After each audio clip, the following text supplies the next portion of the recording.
Good morning, I'm Pastor Allen. Today is Tuesday. Also, it's election day, so hopefully you went out and voted. At least election day here in Ohio, I believe nationally as well. It's election day. I hope that you've gone out and voted. If not, there is still time for you to go out and vote.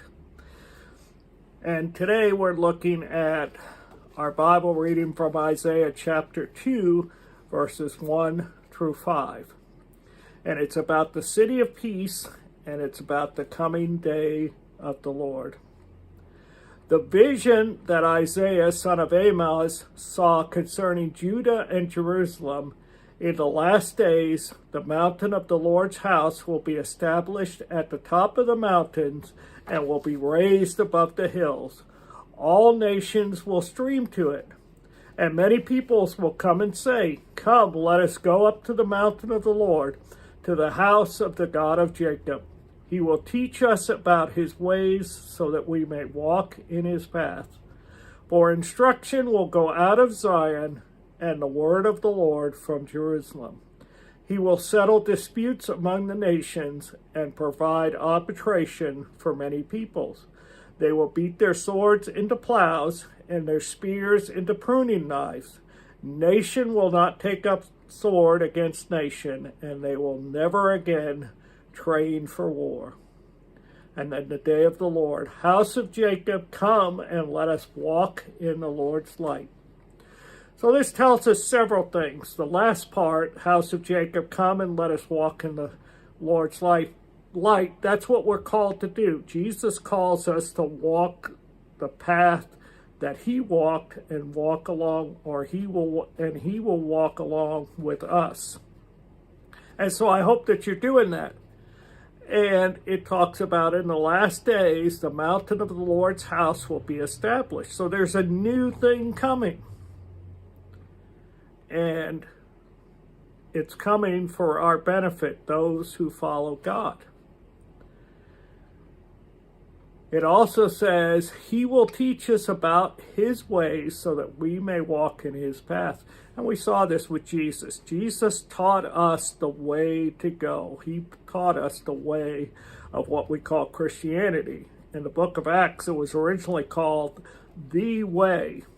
And that's what Jesus taught us. That's what Jesus tells us to do. Follow him in his ways, and it will make a difference in our lives and the lives of others. And then verses 4 and 5, the Bible translation that I'm reading today is a little bit differently than the King James or other versions, but there is an old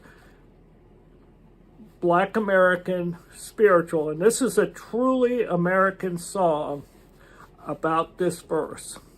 It's called "Down by the Riverside," and I won't sing it because I'm not a good singer, but you can look it up on YouTube, and you've probably heard it, because it's a song that's been around since probably before the Civil War, maybe even longer. It's been around for a long time.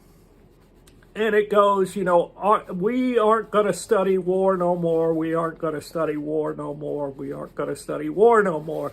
And we're going to turn our swords into plowshares. In other words, the weapons that we have will no longer be needed. They will be used for productive, for good. That day is not here yet, but it is coming.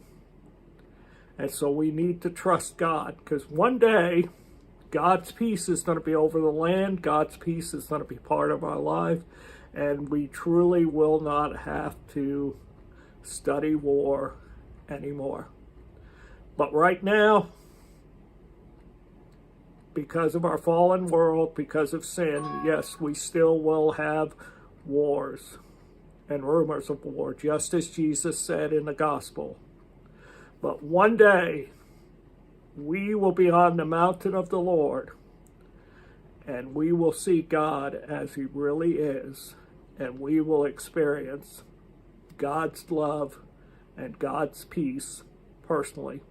Have a great Tuesday, and we'll talk to you tomorrow.